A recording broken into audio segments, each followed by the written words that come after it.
My husband drowned unexpectedly. While sorting through his belongings, I found a copy of the property certificate tucked inside a journal. When I walked into that house, I was shocked beyond measure. The interior was warm and romantic, with expensive furniture, beautiful carpets, and crystal chandeliers that still sparkled even in the dust. It was a world apart from the old, shabby, and cramped house we lived in. On the wall hung a photo of him with his first love and twin children. On the desk lies a hasty farewell note. Ava, since your passing, I have felt as if I am in hell every day, suffering unbearable pain. Now that filial piety has been fulfilled and the children have grown up, I have little to worry about. May the underworld and the blue sky allow us to continue our fate together.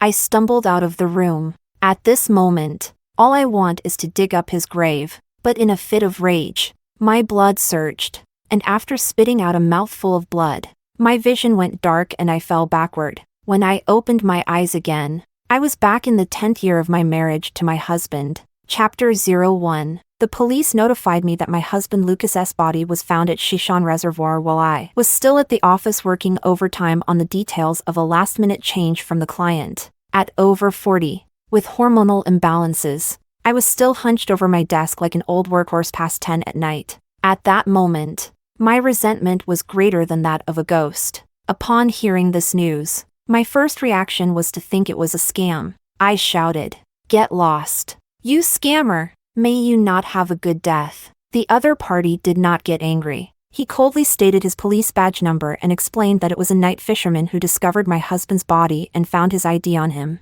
Please let me rush to the scene to assist with the relevant matters. In a state of half-belief and half-doubt, I hung up the phone. While driving to Shishon Reservoir, I kept trying to contact Lucas, but his phone remained turned off. 40 minutes later, I arrived at the location reported by the police. The night was as dark as ink. The sound of the water flowing in the reservoir and the calls of unknown animals were chilling. I stumbled forward, my steps uneven, rushing towards the only cluster of light. Then, I saw the man lying stiff and straight on the riverbank. He was wearing the white shirt and black trousers he usually wore, now covered in dirt. His shoes were gone, barefoot with wounds all over his feet. Blood flowed from his 7 orifices. When I saw his face clearly, I was frozen in place as if struck by lightning. It really is my husband Lucas.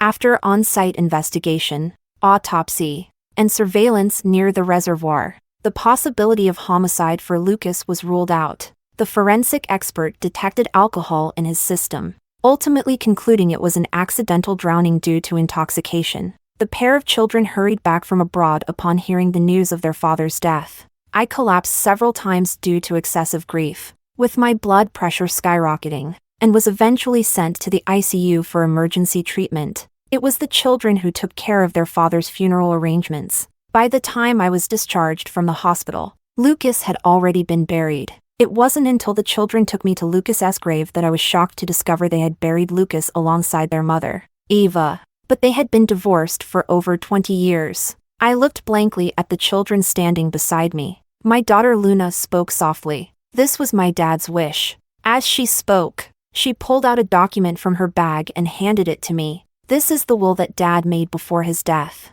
The lawyer gave it to my brother and me after we returned to the country. You should take a look too. I trembled as I took it. Indeed, as Luna said, being buried with Ava is what Lucas requested in his will. Luna continued beside me. The last page is about the distribution of assets. All the death benefits from my dad's insurance policies are designated to my brother and me, as well as his funds and stocks, which were purchased before he married you. This part belongs to my dad's personal assets, and he designated it to my brother and me. As for the old house at home, Luna paused for a moment and then continued. Dad has allocated your 50% to you, but you need to compensate us for the other half at market price. Of course, you can also sell the house and give my brother and me half of the proceeds. The always silent Kevin looked at me. His expression carried some guilt, his lips slightly moving. Mom, Luna and I have obtained our green cards. Once everything is settled, we won't be returning to the country. Please take care of yourself from now on. I looked at the pair of children I had raised for 20 years in disbelief, tears streaming down my face without my awareness. My throat was choked with pain. my voice hoarse to the point of near silence. How could you do this to me? I have been married to Lucas for a full 20 years, becoming the stepmother to the twins, Kevin and Luna, who are not yet 5. I deeply love my husband, standing by him through thick and thin. I care for our children with all my heart. I honor my in-laws with utmost respect. But in the end, I was schemed against until I was left utterly devastated. Chapter 2. Stumbling back home. I weakly pushed open the door. Everything inside still looks the same as it did when Lucas was alive. We have lived in this house for nearly 20 years, which I bought with my dowry money from my parents in the second year of our marriage. The house is over 30 years old, worn and dilapidated. The usable area is less than 80 square meters. It once housed 5 people, including my mother-in-law. Over the years, in order to support Kevin and Luna to study abroad, and to pay for my grandmother's monthly dialysis treatment for her chronic kidney failure, I saved and saved, always thinking, it will get better, everything will be fine. But in the end, I realized that I was merely a tool used by their family. My gaze is as vacant as a stagnant pool, like a marionette gathering Lucas' belongings, preparing to throw everything away. As I cleaned out his wardrobe, I discovered a journal at the very bottom of the clothes. Inside the journal was a yellowed piece of paper, a photocopy of a property certificate. The owner of the house is Lucas. I followed the address above and, after the locksmith registered my documents, he helped me open that door. When I walked into the room, I was shocked beyond measure. This is clearly the love nest of Lucas and Ava, with many photos of them and their 2 children hanging on the walls. The house is decorated in a romantic and warm style. Expensive furniture, luxurious carpets, and a crystal chandelier that still sparkles even when covered in dust. It was a world apart from the old, shabby, and cramped house we lived in. I struggled to move my feet and opened the door to the master bedroom. The room is large, with a walk-in closet, a dressing table, a 3-meter-wide bed, and a spacious, bright bay window. The clothes in the walk-in closet are neatly categorized and look very expensive. Next door is Lucas's study. The scene before me pierced my heart. The walls here are a testament to the happy footprints of their family of 4. From the children's elementary school to university, they have traveled across the beautiful mountains and rivers of the world. These are the places I long for but can never bear to spend money on. I collapsed into the chair in front of the desk. The open paper on the desk wrote a line, Ava. Since your passing 2 years ago, I have felt as if I am in hell every day, suffering unbearably. Now that filial piety has been fulfilled and the children have grown up, I have little to worry about. May the yellow springs and azure skies allow us to continue our fate.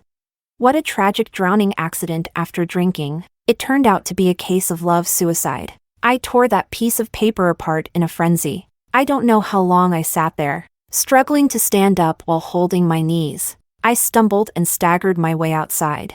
At this moment, all I want is to dig up Lucas's grave. But in a fit of rage, my grief surged violently within me, and blood gushed from my mouth. Everything went black before my eyes, and I fell straight back. When I opened my eyes again, I was sitting at a table filled with lavish food and drink, surrounded by a cacophony, the sound of cups and plates clashing. The laughter and chatter of people surged like a tide. I was lost in thought for a while before recalling that this was Kevin and Luna's thank you banquet after the high school entrance examination. After the high school entrance examination, both were admitted to the best high school in the city. Not only was the tuition for 3 years completely waived, but they also each received a scholarship of 6,000 yuan. At this moment, Lucas is toasting at table after table with his 2 children to friends and family. Everyone praises Lucas for being a university professor, raising both children so excellently. Sitting beside grandmother, Ava smiled at the father and daughter trio, looking as if she shared in their glory. I raised the red wine in front of me and drank it all in one go. The slightly sour, cold liquid slid down my throat, making me acutely aware that this was not a dream. Still in a daze, a sour voice rang in my ears. Anna, you really are fortunate. Back then, your reputation was so terrible, yet you could still marry such a good husband like your senior. Not having a uterus means you don't have to endure the pain of childbirth, and you can just pick up such excellent children. It's truly enviable for others. I looked in the direction of the sound. The speaker was Zara, a junior who was 2 years below Lucas in college. Now she teaches at the same university as him. Also a philosophy teacher like Lucas. Her voice was loud, and many people heard her. Ava raised an eyebrow and smirked, looking this way as if waiting for a good show. Zara clicked her tongue. How did you get so lucky? I heard that 10 years ago your dad couldn't even give away a house to get you married. Who would have thought that senior brother would be so blind? So many women pursued him. Yet he chose you. It's really hard to make sense of it. I looked at her expression, slightly twisted by jealousy, and found it both amusing and somewhat pitiable. I heard that she had a crush on Lucas for many years, only to be outpaced by her good friend Ava. By the time she learned the truth, Ava was already 2 months pregnant. The two of them thus severed their friendship. Later, Zara married in sorrow. Not long after her wedding, Ava suddenly divorced Lucas and ran abroad, abandoning her husband and children. Zara has always felt a sense of unresolved regret about not being able to marry Lucas. So she always wants to target me, occasionally picking at my scars. In the past, I also felt that the things that happened to me made it hard for me to hold my head up, so I would always lower my gaze and endure in silence. She said these words in her previous life as well, but at that time I swallowed my feelings. At the farewell banquet for the students, there were their teachers and classmates present, as well as some Lucas's colleagues. I didn't want to make things awkward and give others something to laugh about. But now, it doesn't matter anymore. I slammed my chopsticks on the table and retorted loudly, yes, I do have such good fortune. Are you jealous that I married Lucas? If you want, I can give this fortune to you, fulfilling your unrequited love for him for over a decade, so you won't have to keep bouncing around in front of me, secretly saying that I don't deserve him. Zara instantly turned pale, glancing nervously in the direction of her husband. Anna, are you crazy? What are you talking about? I scoffed. Am I talking nonsense? Those ambiguous messages you sent to Lucas. The way you look at him with affectionate eyes. Do you think I'm blind? Every time you deliberately bring up those past incidents of my assault, isn't it just to make me uncomfortable? Yes, I was assaulted, and I was abused so severely that I had to have my uterus removed. But even so, it was he Lucas who eagerly came to marry me. If you can't stand it, go find him. Everyone looked at me. Zara's husband stared at her with a deep gaze. Lucas walked over here in 3 quick steps. He glared at Zara angrily. Then he grabbed my arm and said in a low, displeased voice, "What day is it today? Why are you bringing up these old stories in front of friends and family?" I coldly shook off his hand. What did I say? It's always her who provokes me first. Can't you see that? Zara, her husband, walked over to Zara with a gloomy face. He abruptly pulled the woman sitting in the chair and awkwardly smiled at me and Lucas, saying, "Sister-in-law, Professor Lucas, I'm really sorry. I just received an urgent call from the company and need to handle something. Zara and I will head back first, and we'll visit again when we have time." After saying that, he dragged Zara away with a dark expression. Chapter 3. The noisy banquet hall fell into an awkward silence. The expressions of the people around me were incredibly complicated. Ava, who was originally sitting and watching the show, stood up. She stood next to Lucas, smiling at me, her eyes filled with a hint of provocation and mockery. But the words she spoke were soft and gentle, her voice laced with reproach. Anna, although no one has said anything about your past, there's no need to flaunt it in front of everyone, right? Moreover, your current identity is Lucas's wife. Bringing up these matters puts him in an awkward position. Where can he save face? Even if you don't consider Lucas, Kevin and Luna still call you mom. How do you expect them to interact with their classmates in the future? I followed Ava's gaze to see Kevin and Luna standing not far away. Kevin clenched his fists, his eyes a deep red.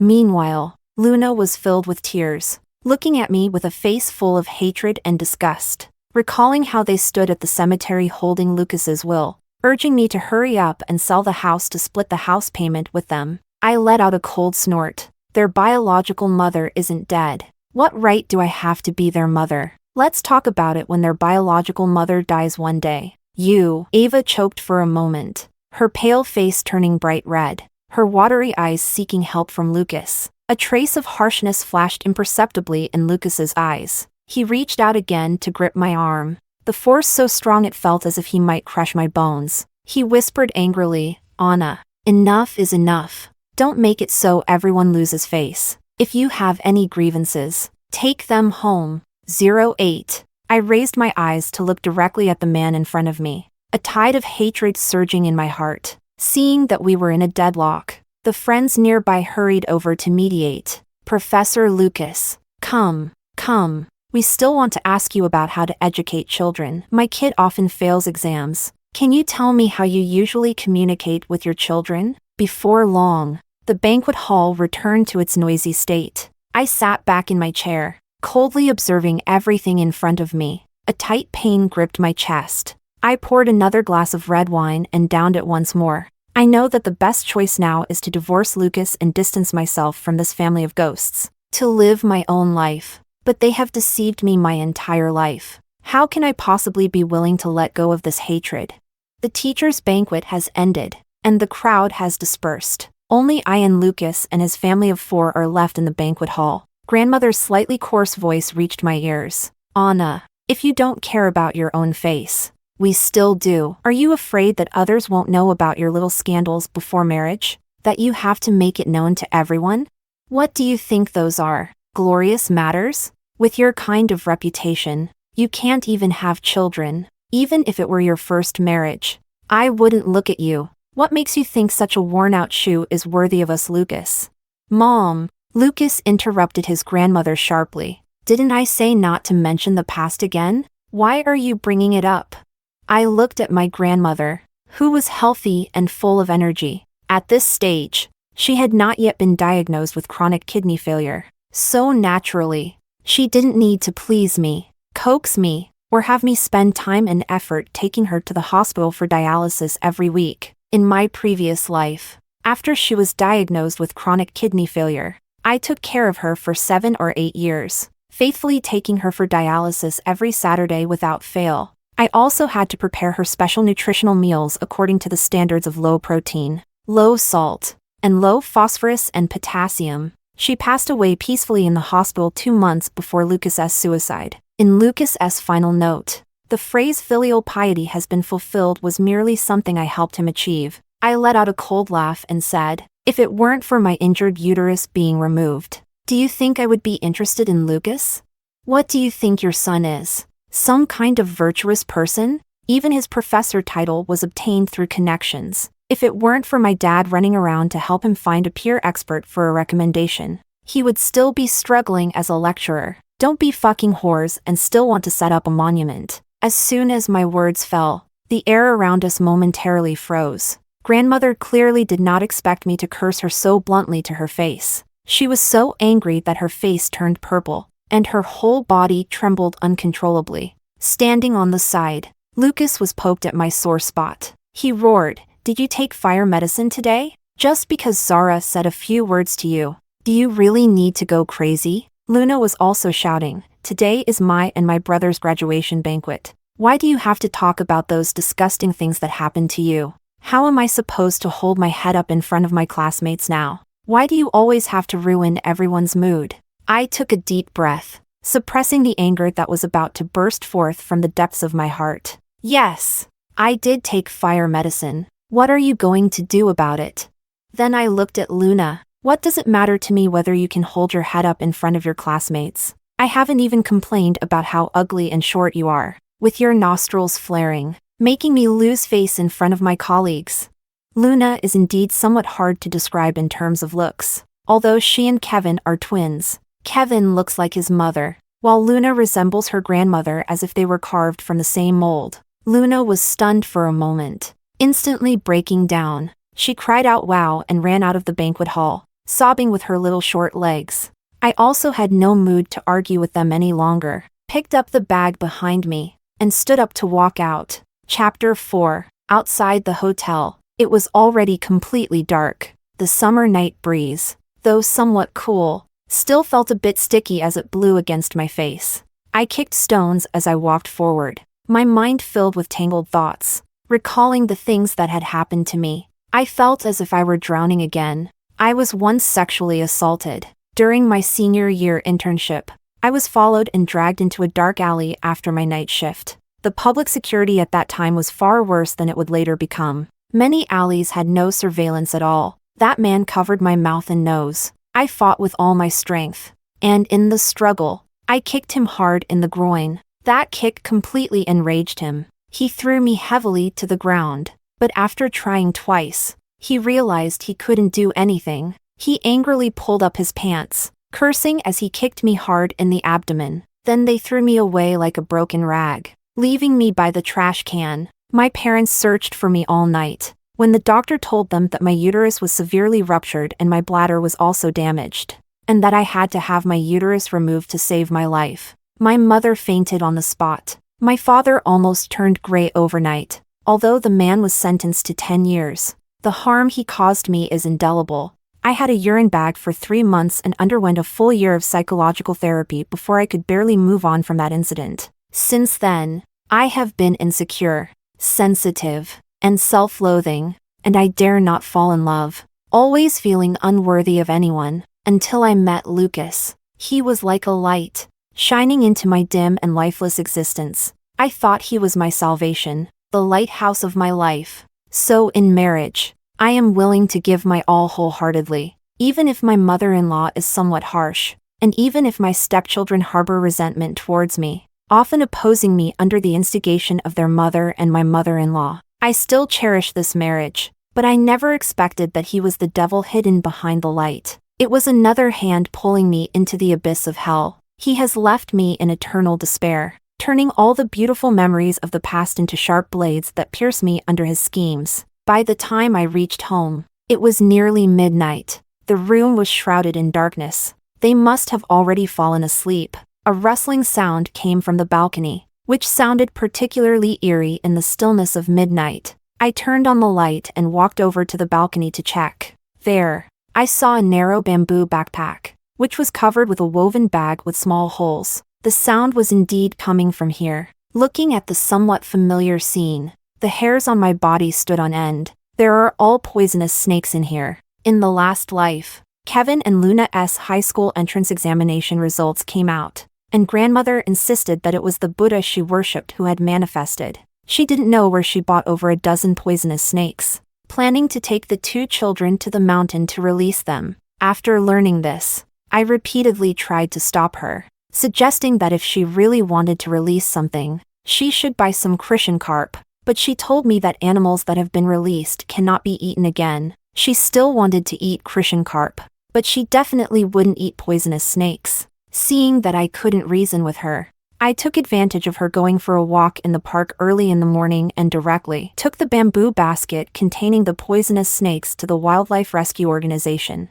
The staff there were shocked after untying the woven bag. It was filled entirely with highly venomous silver ring snakes. Since the silver ring snake is a nationally protected species, the staff immediately called the police. The police criticized and educated me for an entire hour, and made me write a guarantee letter promising not to illegally buy or sell wild animals before letting me go. Grandmother then caused a huge commotion, insisting that I had disrupted her cultivation. I turned and retreated back to my room. In this life, I do not intend to intervene in this matter. The next morning, as soon as grandmother bought breakfast, she loudly instructed Lucas, "You go call Kevin and Luna to get up for breakfast. Later, I still need to take them to the mountain to release the fish." Lucas pressed his temples and said irritably, "Mom, stop involving the kids in those superstitions." Grandmother glared at him and lightly scolded, "What do you know? If it weren't for me praying to the Buddha for protection back then, do you think you could have gotten into college? And the 2 kids' high school entrance exam scores are so good.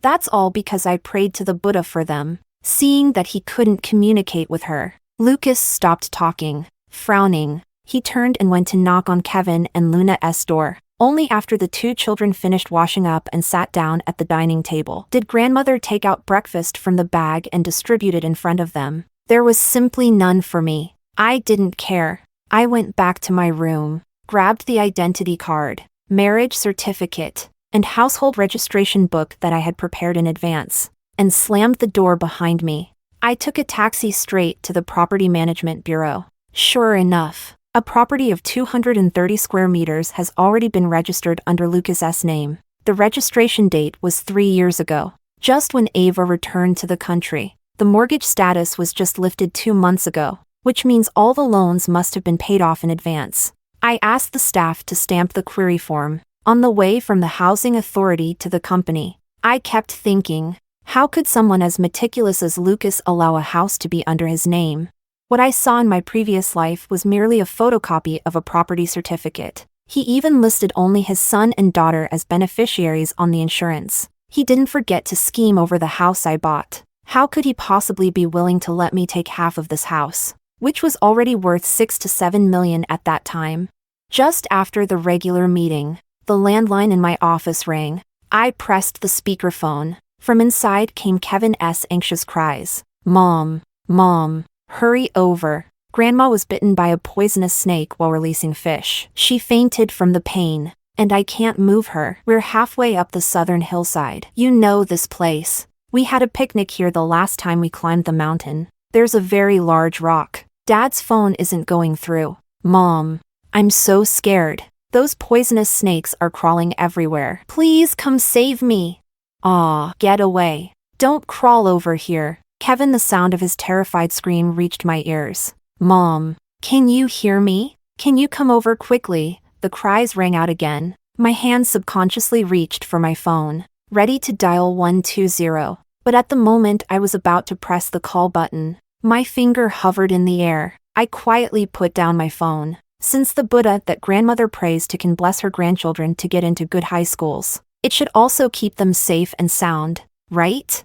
I opened my mouth to Kevin. Kevin, your mom is out of town. You should contact your dad or call 120 for an ambulance as soon as possible. It was silent for 3 seconds over there. Mom, I called your office landline. What I meant was that I'm about to leave for another city. The taxi is waiting downstairs. I don't have time to talk. I'll hang up now. After saying that, I directly hung up the phone. Then I turned off my phone. Grandmother was bitten several times by the silver ring snake. Kevin's left calf was also bitten twice. Luna had her period that day and had stomach pain, so she didn't go up the mountain, which was a stroke of luck, because the location of their accident was halfway up the mountain, and the forest was vast. The silver ring snake's venom is extremely toxic. After being bitten, grandmother fainted. Kevin exhibited symptoms of blurred vision and slurred speech. By the time the rescue personnel found the two, it had already been more than 3 hours since they made the emergency call. After emergency treatment, both of their lives were saved. However, grandmother was bitten multiple times, and the wounds were deep, making her condition very critical. She was convulsing all over, foaming at the mouth, and the areas where she was bitten showed symptoms of blackened and necrotic skin. The doctor said this was just the beginning. In the later stages, the muscles in the bitten areas would essentially die completely. It seems difficult for grandmother to stand up again. As for Kevin, the leg that was bitten has shown symptoms of numbness and muscle weakness. This is not the most terrifying part. The doctor said that the venom of the silver ring snake can affect the nervous system, leading to memory loss, difficulty concentrating, and sleep disorders. Additionally, various organs in the body can also suffer irreversible damage. For a student about to enter high school, this is undoubtedly fatal. I only appeared in the hospital 3 days after the incident. Since I initially lied about going on a business trip, I had to carry out the act completely. Lucas almost shouted when he saw me. Where have you been these past few days? Why couldn't I reach you on the phone? Kevin was bitten by a snake and I called you. Why didn't you rush over to save them immediately? If you could have brought medical personnel to find them in time, they could have injected the serum right away, and their condition wouldn't have been so serious. I looked at the 2 people lying on the hospital beds. One was half conscious. The other stared blankly at the ceiling of the hospital. I voiced my grievance. I was sent out of town by the company to handle an urgent issue.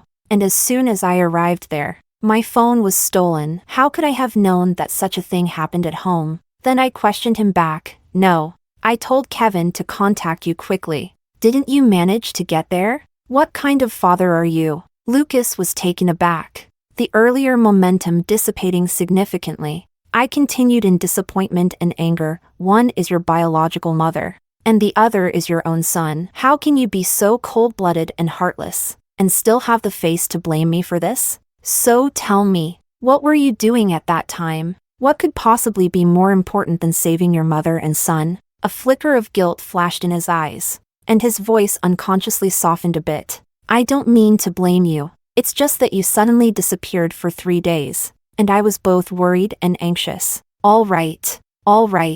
Since the situation has already happened, there's no point in saying more. You stay here to take care of Mom and Kevin. I'll go back for a while to change my clothes. I directly refused. No way. I have a ton of things to deal with at the company, and I need to go back to handle them. Just hire a caregiver here at the hospital. Lucas's teeth were grinding together, but in the end, he still nodded. Kevin was discharged from the hospital before grandmother, but he seemed to be suffering from post-traumatic stress disorder, often waking up from nightmares, and was afraid to pass through areas with dense greenery. Sometimes the rustling of leaves in the wind makes him cover his ears and scream in terror. Looking at Kevin like this, I feel a mix of emotions in my heart. I once truly cared for the two of them as if they were my own children. As for how he is now, if there is someone to blame, it can only be his grandmother's Buddha for not protecting him. In mid-July, the new high school students begin to register, but Kevin's current state is clearly not suitable for enrollment. So I went to the school to help him apply for a leave of absence. Due to his excellent performance in the high school entrance examination, the school leaders readily approved it. When I handed the leave of absence form to Kevin, he covered his face and cried out loud. Perhaps he has already realized that taking a leave of absence is just a temporary escape. He will ultimately have no connection with that high school in the future. I sighed silently in my heart. This is the last thing I can do for him. I listed this old house we live in with the real estate agent. Although the house is old, the surrounding school district is good, so selling it for $500,000 to $600,000 shouldn't be a problem. However, I have already designated a buyer, and it will be sold for $300,000. The day before my grandmother was discharged from the hospital, I was at the same hospital handling my admission procedures. When I asked Lucas for money to pay the hospital deposit, he was taken aback. Do you really have to be hospitalized at this time? Who will take care of my mom when she is discharged?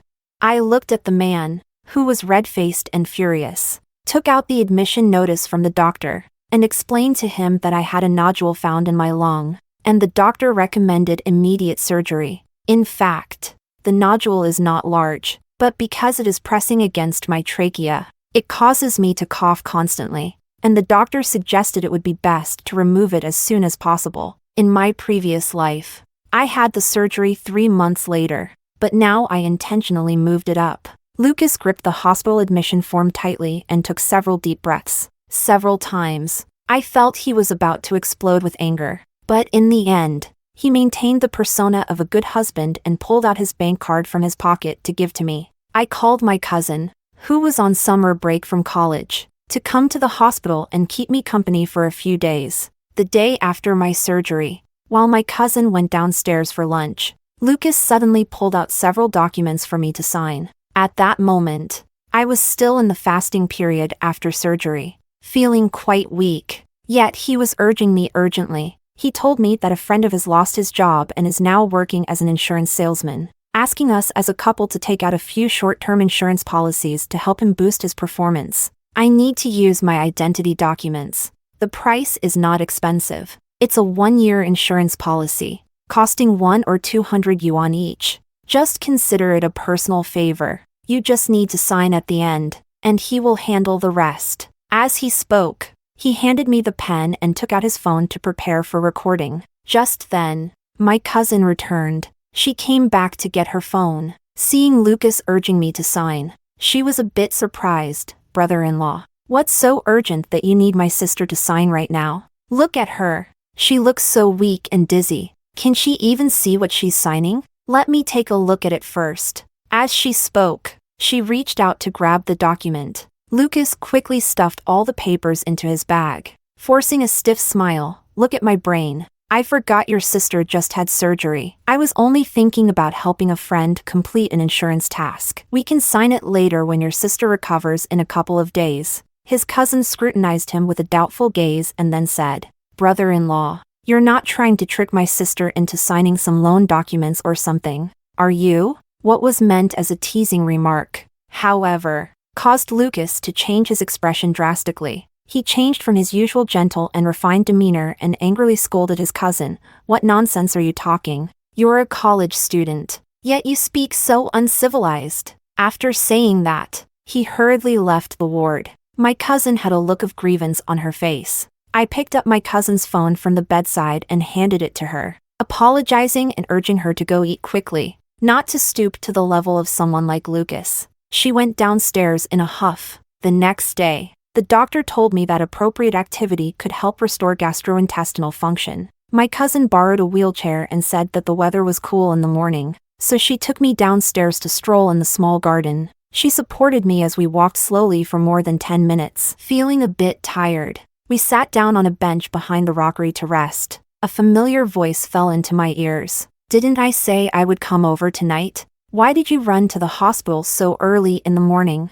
I turned around and looked in the direction of the voice. Lucas was holding a thermal insulation bucket in one hand and had his other arm around Ava's waist, his face showing a mix of helplessness and affection. I placed my index finger to my lips and whispered to signal my cousin to be quiet. Then I shifted my body behind the rockery. The woman pouted and said, "Every time I think about how you simmered chicken soup for 2 hours for that woman, it makes me uncomfortable. She doesn't deserve your kindness." Lucas chuckled and sighed. "We're both 40 years old. Why are you still acting like a little girl? Getting jealous for no reason? Whenever I come to your place, I'm always the one cooking and making soup. Now that she's sick, I'm just bringing her food a couple of times. You wouldn't want her to fall seriously ill, leaving my mom lying in bed with no one to care for her, no one to do the housework, and no one to look after the children, right? Otherwise, if you remarry me, I'll immediately make her leave."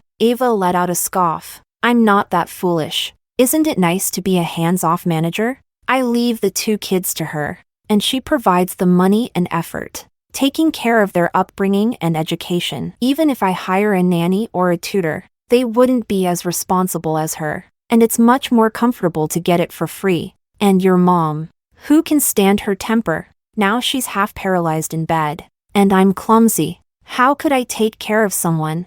I actually prefer our current relationship, where we don't have to be responsible for each other. By the way, did she sign the gift agreement you mentioned yesterday about transferring the house to my name?" Lucas's voice fell. "Not yet. That nasty girl, her cousin, messed it up.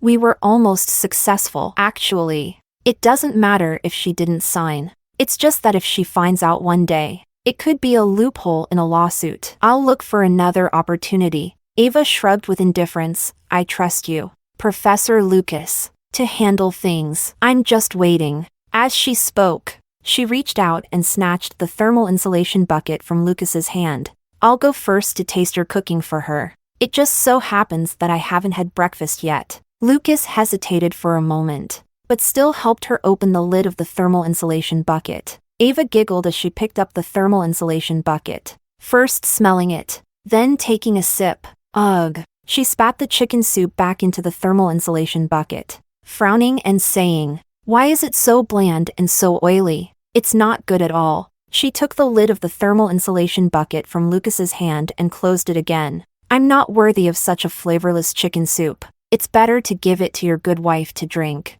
Lucas took out a tissue to help her wipe her mouth. She should eat light after the surgery. "I didn't add any salt. This old hen might be a bit fatty. I'll make you some more tonight. You wait for me downstairs. I'll bring the chicken soup up, and then I'll take you back later." The 2 of them walked hand in hand towards the hospital building. My cousin was completely frozen. When she turned to look at me, her face was already streaked with tears, and her hands were gripping my wrist tightly, causing me pain. I forced a smile at her, but it only made her tears flow even more. With her eyes red and swollen, she choked out, "Sister, I want to kill those 2 scoundrels for you." I gently patted her hand, soothing her. "Death is the simplest thing. I just want them to live on in torment." Chapter 5. After being discharged, Lucas temporarily sent his mother to a nursing home. He was just waiting for my health to recover before bringing her back for me to take care of. Hee hee. What a damn big son.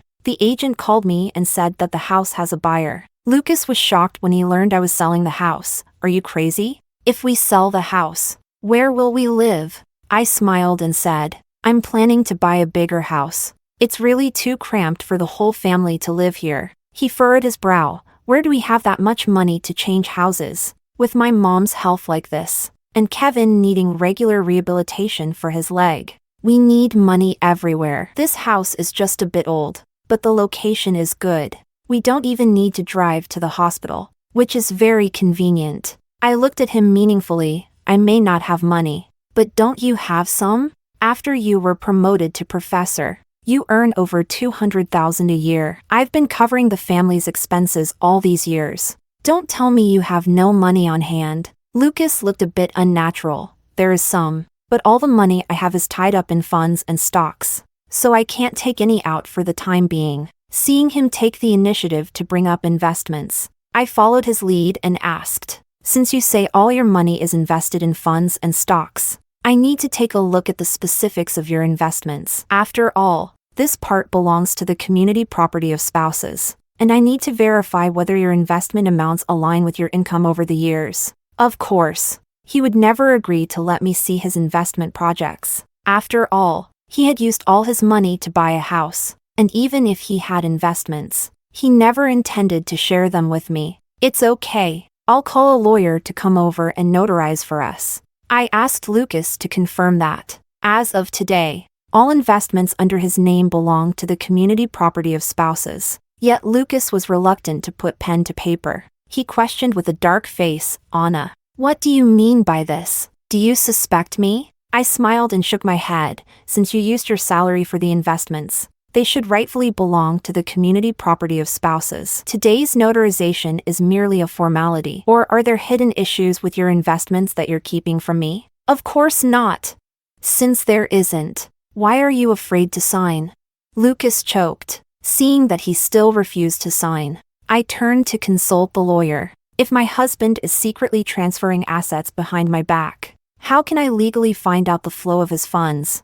Lucas shuddered, and the pen in his hand fell to the ground. The lawyer understood without needing further explanation. He replied seriously, you need to apply to the court for an investigation order. Once you obtain the order, the lawyer will help you check all bank account information under his name, which of course includes stocks, funds, bonds, and other financial assets. However, these are relatively troublesome, time-consuming, and labor-intensive. Generally, this step is only taken when dividing assets during a divorce. Before the lawyer finished speaking, Lucas had already handed me the signed and stamped agreement. I smiled faintly as I took it, asking the lawyer to help record the notarization video. Compared to a house and the monthly transfers he gives to Ava, his premarital investments can still be sacrificed by 50%. A month later, the house was finally sold. The selling price was $300,000, and the buyer was a friend I had arranged in advance.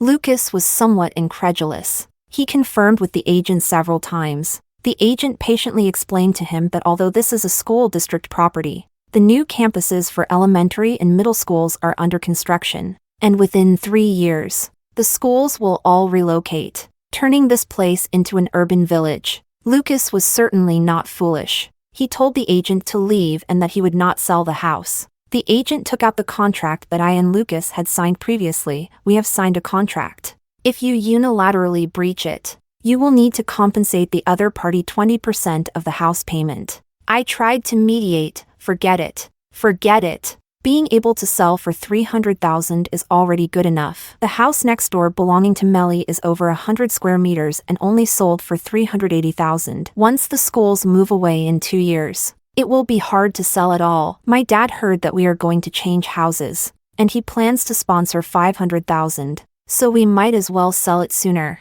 Melly indeed. Her house only sold for $380,000, but her family bought a new house, and this old house was sold cheaply to her sister-in-law. Lucas, seeing me mention that my dad would sponsor the house purchase, quietly closed his mouth. On the day the $300,000 house payment arrived, I directly invested all the money into the stock market. I went long. while my friend went short. This money was destined to be lost completely in my hands. Chapter 6. After the house was sold, I contacted the moving company to have them move everything to the large flat where Ava now lives. Kevin followed me anxiously when I saw that my new address was actually the house where his mother lived. He was so ashamed that he wished he could find a crack in the ground to hide in. I smiled and said, "You must be very familiar with this place. There should be a room here that belongs to you, right?" His face turned bright red, and his hands kept rubbing together nervously. I knocked on the door, but no one responded from inside. In front of Kevin, I called the police and then also summoned a locksmith. I told the police that my house had been illegally occupied, and that the person not only took over my house but also changed the locks. I took out various documents and the stamped inquiry results from the housing authority. With the help of the locksmith, I successfully opened the door. When Ava appeared carrying the large bags she had bought, the moving company had already finished moving all the items. She threw the things in her hands at me. "Get out! This house was bought for me by Lucas. What does it have to do with you?" I took out the marriage certificate again and waved it in front of her. "This belongs to the marital property of me and Lucas. The one who should leave is you." The police also clearly told Ava that this house is under Lucas's name and is considered community property, and she needs to leave immediately. If I pursue responsibility, she will also need to provide financial compensation. Ava stood frozen in place, crying. She took out her phone to call Lucas, hoping he would come over to help her resolve this matter. I looked at her with a cold smile. Lucas is currently in no position to help himself, so how could he possibly care about her issues? The day before yesterday, I sent the evidence of their affair that the private investigator had collected during this time to the disciplinary department and the education authority at Lucas's school. He is probably undergoing an investigation at school right now. Lucas found out about this matter after work, but instead of confronting me, he knelt halfway in front of me, continuously apologizing. He said he was just lending the house to Ava for a while, and he didn't dare to tell me because he was afraid I would misunderstand. After a lot of nonsense, he begged me to go home and talk to my dad to see if he could use his connections to help him cover up this misconduct. Otherwise, his career would be over. He assured me that he would completely cut ties with Ava and would dedicate himself to living with me. I looked down at him the entire time, saying nothing. What does a style issue matter? There are even greater storms waiting for him. Under the pretense of helping him persuade my dad, I moved back to my parents' house. I mainly fear that he won't be able to handle the blow and, in a fit of anger, might hurt me. Some time ago, I accidentally came across Lucas's old computer that he had discarded years ago, intending to see if there was any usable content, so I spent over 200 yuan to repair the computer. As a result, I found evidence of his plagiarism in this computer. His doctoral thesis published in a journal has nearly 30% of its content as translated plagiarism, with some viewpoints copied directly and similar reasoning processes. Moreover, the foreign paper he referenced was also saved on the old computer. I sent the materials to the journal magazine office, reporting Lucas for plagiarism. Not long after, the magazine office quickly published the official retraction notice for Lucas's paper and removed its content from the database. They also permanently blacklisted him, never to accept his submissions again. At the same time, the magazine office returned the evidence of Lucas's academic misconduct to the school. The school immediately established an investigation team and initiated a series of inquiries. At this moment, what shocked me even more was that Zara actually reported Lucas for plagiarizing her research results, claiming he openly sold his co-authorship rights. During the application for the project research, there were behaviors such as exaggerating the budget, and the extra funds were pocketed by Lucas. It was only later that I understood why she would act so decisively. Since the day of the teacher's farewell banquet, Zara's husband proposed divorce as soon as they returned. The man had certainly heard some rumors. No matter how Zara pleaded, he did not change his mind. In a state of despair, Zara drank to forget, but inadvertently stumbled upon Lucas and Ava kissing in the bar. She rushed over to confront Ava but was publicly slapped by Lucas. Zara only then realized that for so many years she had nearly been a fool played by Lucas, willingly dedicating her research to him. So, in a fit of anger, she directly reported him under her real name. seeing everyone else putting in effort. I also seized the opportunity to take Lucas to court. I sued him for bigamy and for concealing and transferring marital assets. But at both hearings, he found various urgent reasons to evade appearing. This lawsuit has been temporarily postponed for trial. Luna probably still doesn't know what's happening at home, calling angrily to demand living expenses. How many times do I have to message you for money? Are you deliberately pretending not to see? I couldn't be bothered to listen to her rambling. After hanging up the phone, I quickly blocked all her contact information. After 2 months of investigation, Lucas's professorship was revoked, and due to his misconduct and academic fraud, the school terminated all his positions and rescinded his employment contract. He needs to return all the embezzled funds and allowances. The day after Lucas was dismissed, I received a call from the nursing home. They said my grandmother suddenly suffered respiratory failure and passed away before they could call for emergency help. I conveyed the news of my grandmother's passing to Lucas. There was a long silence on the other end of the phone. I didn't attend my grandmother's funeral, citing physical discomfort as an excuse. Everything about their family no longer had anything to do with me. That night, while working overtime at the company, I received another call from the police. The police informed me that Lucas had fallen into the water at Shishon Reservoir, but fortunately, he was discovered by night fishermen, who pulled him out and called 120 to send him to the city hospital. I rushed to the hospital. Lucas was temporarily out of danger, but his thigh had been cut by sharp objects underwater, and due to prolonged immersion, it had developed a severe infection. The doctor provided me with 3 treatment plans and was about to explain each one to me. I asked,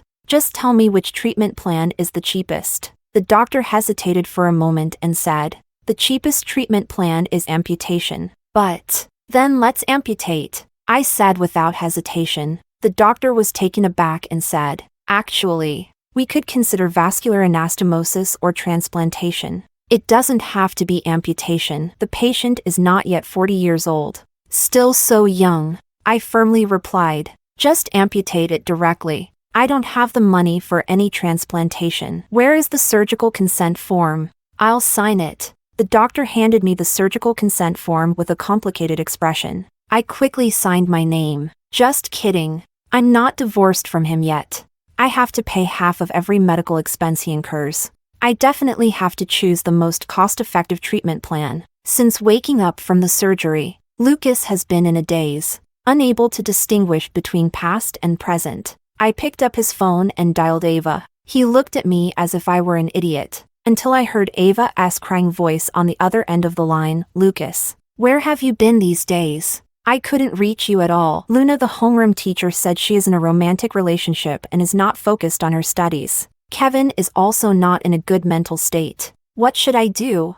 Lucas, he was so excited to hear Ava's voice that he trembled all over, and he incredulously asked, "Ava, are you still alive? Didn't you pass away 2 years ago from pancreatic cancer?" He raised his tearful eyes to look at me, as if waiting for my confirmation. "Aren't you also feeling unwell?" "I'm fine. How could I have pancreatic cancer?" "Lucas, what do you think is wrong with Kevin? Are they being bullied abroad?" Ava was somewhat speechless. "Are you out of your mind? It was your mother who took him to the mountain to release him, and he got bitten by a snake." Lucas shuddered, his pupils constricting. He suddenly sat up, throwing off the blanket, wanting to get out of bed. When he saw that he only had one leg, he was completely stunned. How can one describe his expression at that moment?